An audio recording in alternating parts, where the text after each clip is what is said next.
செங்கல்பட்டு மாவட்டம் பல்லாவரத்தில் எதிர்க்கட்சித் தலைவர் எடப்பாடி பழனிசாமி மக்களை காப்போம் தமிழகத்தை மீட்போம் பிரச்சாரத்தில் உரையாற்றினார். அந்த காட்சிகளை பார்க்கலாம். கேட்டுக்கிறேன். அது மட்டுமில்ல, இன்றைக்கு தேர்தல் வந்துவிட்டது. கமிஷன், கலெக்ஷன், கரப்ஷன், அதுக்கு தான் எல்லா துறைகளிலுமே அவசர கோலத்தில் கமிஷனுக்காக டெண்டர் விட்டுக்கிட்டு இருக்காங்க, திட்டத்தை அறிவிச்சுக்கிட்டு இருக்காங்க. இது திராவிட முன்னேற்றங்களை கடுமையாக இன்றைக்கு கண்டிக்கின்றோம்.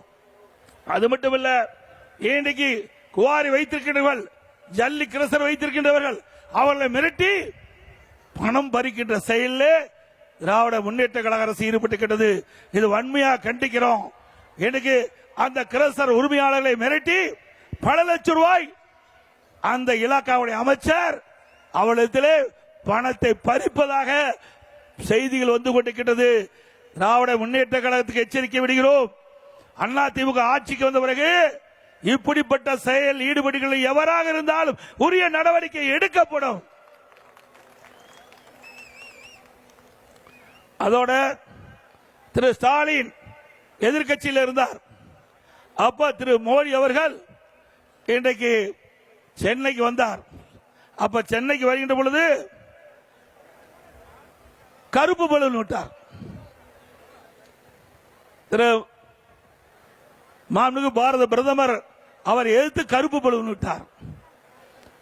பிறகு ஆளுங்கட்சியா வந்த பிறகு திரு ஸ்டாலின் முதலமைச்சரான பிறகு ரத்தன கம்பளத்தை விரித்து பாரத பிரதமரை வரவேற்று செஸ் ஒலிம்பியாட் அந்த நிகழ்ச்சியில அவரை கலந்து கொண்டு திட்டத்தை அந்த ஒலிம்பிக்கை திறந்து வச்சார். செஸ் ஒலிம்பிக் திறந்து வச்சார்.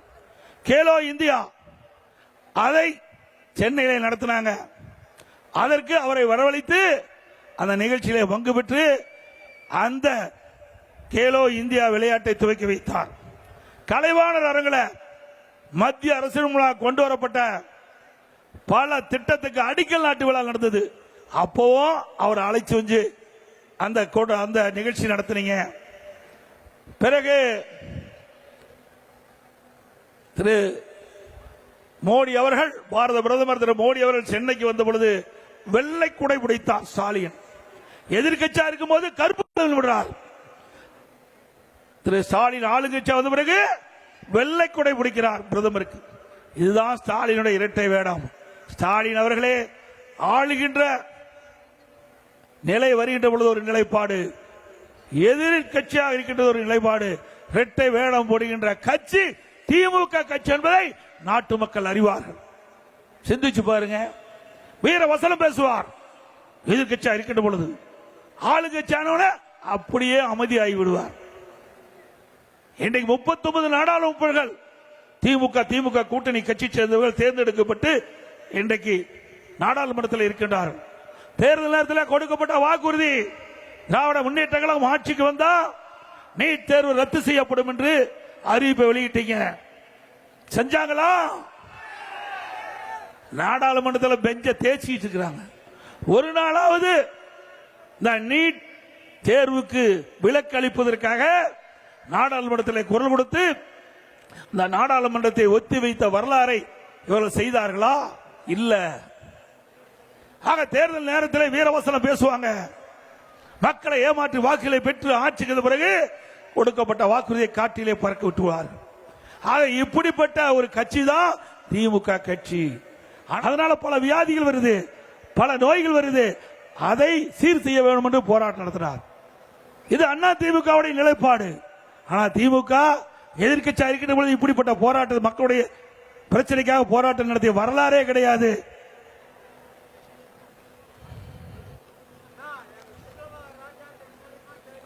ரைட் பண்ணிடலாம். அதே போல மெட்ரோ ரயில் திட்டம், சென்னையில் மெட்ரோ ரயில் திட்டம் கட்டர் 2 இன்றைக்கு மிகப்பெரிய திட்டம். இந்தியாவிலேயே ஒரே திட்டத்திற்கு 63,000 கோடி மத்திய அரசிலிருந்து அனுமதி பெற்ற ஒரே அரசாங்கம் அண்ணா திமுக அரசாங்கம். அனுமதி பெற்றது மட்டுமல்ல, இன்றைக்கு அப்பொழுது இருந்த உள்துறை அமைச்சர் மரியாதைக்குரிய அமித்ஷா அவர்களை நேரடியாக சென்னைக்கு வரவழைத்து கலைவாணர் அரங்கிலே அந்த மெட்ரோ ரயில் திட்டம் கட்டம் 2க்கு 63,000 கோடிக்கு அடிக்கல் நாட்டிய அரசாங்கம் அண்ணா திமுக அரசாங்கம்.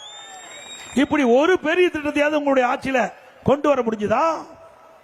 ஒரே ஆண்டில் 11 அரசு மருத்துவக் கல்லூரி மருத்துவமனை கொண்டாந்தோம். ஒரே ஆண்டில் 11 அரசு மருத்துவக் கல்லூரி மருத்துவமனை கொண்டாந்து சாதனை வரலாற்றை படைத்த அரசாங்கம் அண்ணா திமுக அரசாங்கம். அம்மா இருக்கின்ற பொழுது 6 அரசு மருத்துவக் கல்லூரி மருத்துவமனை கொண்டாந்தோம். ஒரு அரசு மருத்துவக் கல்லூரி மருத்துவமனை இந்த ஆட்சியில கொண்டு வர முடிஞ்சதா? அதுக்கு தில்லு திராணி தெம்பு திறமை வேண்டும். திறமை இல்லாத அரசாங்கம் ஒரு பொம்மை முதலமைச்சர் நாட்டை ஆளுகின்ற காரணத்தினால தமிழ்நாடு பின்னோக்கி சென்று கொண்டிருக்கிறது வளர்ச்சியிலே. அதே போல 7 சட்டக்கல்லூரி 10 ஆண்டுல கொண்டாந்தோம். 68 கலை மற்றும் அறிவியல் கல்லூரி கொண்டாந்தோம். 21 பாலிடெக்னிக் கல்லூரி கொண்டாந்தோம். 4 வேளாண்மை கல்லூரி, 5 கால்நடை மருத்துவக் கல்லூரி ஆராய்ச்சி நிலையம், மிகப்பெரிய கால்நடை பூங்கா, 5 பொறியியல் கல்லூரி, அதே போல ஐடி கல்லூரி, இப்படி பல கல்லூரிகளை திறந்து இந்திய திருநாட்டிலேயே உயர்கல்வி படிப்போடைய எண்ணிக்கை தமிழ்நாட்டில் முதல் மாநிலம் என்ற பெயரை எடுத்தோம். மாண்புமிகு புரட்சித் தலைவர் அம்மா அவர்கள் தமிழகத்தினுடைய முதலமைச்சராக 2011 பொறுப்பேற்கின்ற பொழுது 134 பேர் உயர்கல்வி படிச்சிட்டு இருந்தாங்க. மாண்புமிகு அம்மா அவர் கல்வியை புரட்சி மறுமலர்ச்சி கல்விக்கு அதே நிதி ஒதுக்கீடு செய்து கல்விக்கு முன்னுரிமை கொடுத்து பல கல்லூரியில அம்மாவுடைய அரசு திறந்த காரணத்தினாலே இன்றைக்கு பட்டப்படிப்பு படிக்கக்கூடிய எண்ணிக்கை 154% உயர்ந்து 2030 மத்திய அரசு நிர்ணயிக்கப்பட்ட இலக்கை விட 2019 அந்த இலக்கை அடைந்து இந்தியாவிலே பட்டப்படிப்பிலே முதல் மாநிலம் தமிழ்நாடு என்ற நிலையை உருவாக்கி தந்த அரசாங்கம் அண்ணா திமுக அரசாங்கம். திரு ஸ்டாலின் அவர்களே, உங்களால இப்படி ஏதாவது நிரூபணம் பண்ண முடியுதா?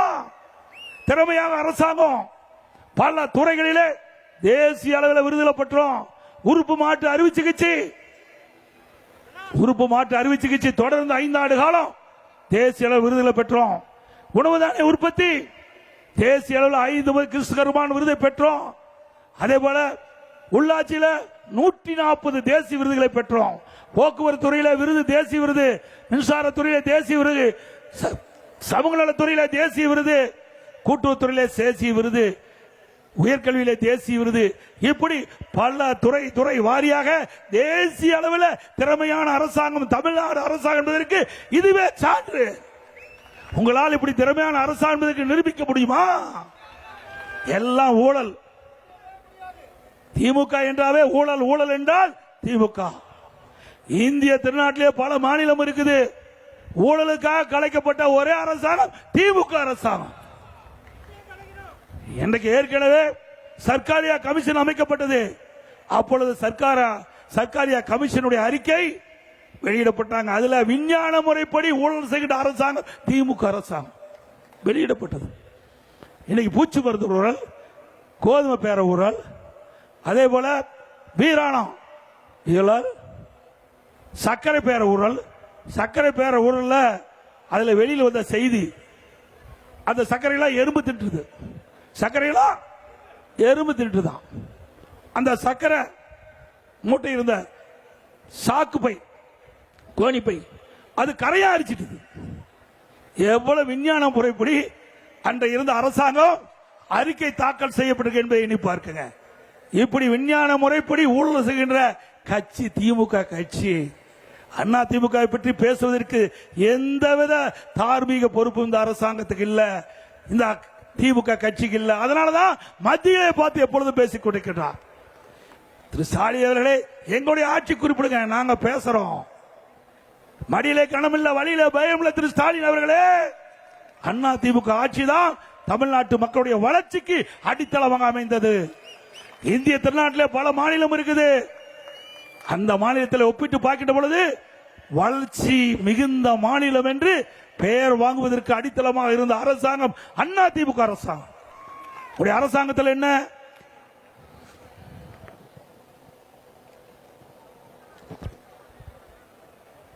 அதோடு திராவிட முன்னேற்ற கழகம் தேர்தல் அறிக்கையில் குறிப்பிட்டாங்க, அண்ணா திமுக ஆட்சியிலே அதிகமாக கடன் வாங்கிவிட்டார்கள். இன்றைக்கு அப்படின்னு ஒரு அறிக்கை வெளியிட்டு திராவிட முன்னேற்ற கழகம் ஆட்சிக்கு வந்தா இந்த கடனை சரி செய்வதற்கு, வருவாயை பெருக்குவதற்கு ஒரு உயர்மட்ட குழு அமைக்கப்படும். அந்த குழுவில் நிபுணர்கள் இடம்பெறுவார்கள் என்று அறிவிக்கப்பட்டு அந்த குழு அமைச்சாங்க. நிபுணர்கள் போட்டாங்க. போட்ட பிறகு 5 லட்சம் கோடி கடன் வாங்கியிருக்கிறாங்க. எதுக்கு குழு போட்டாங்க? கடன் வாங்குறதுக்கு குழு போட்டிருக்கிறாங்க. அது மட்டும் இல்ல, 73 ஆண்டு காலம் தமிழகத்தில் பல்வேறு கட்சிகள் ஆண்டிருக்கின்றன. 2021 வரை பல கட்சிகள் தமிழகத்தில் ஆட்சி புரிந்தது. 2021 வரை தமிழ்நாட்டுடைய கடன் அளவு 4,85,000 கோடி. திராவிட முன்னேற்ற கழகம் 2001 இருந்து 2026 இப்பொழுது மார்ச் முடிகின்ற வரை 5 லட்சம் கோடி கடன் வாங்கியிருக்கிறீங்க.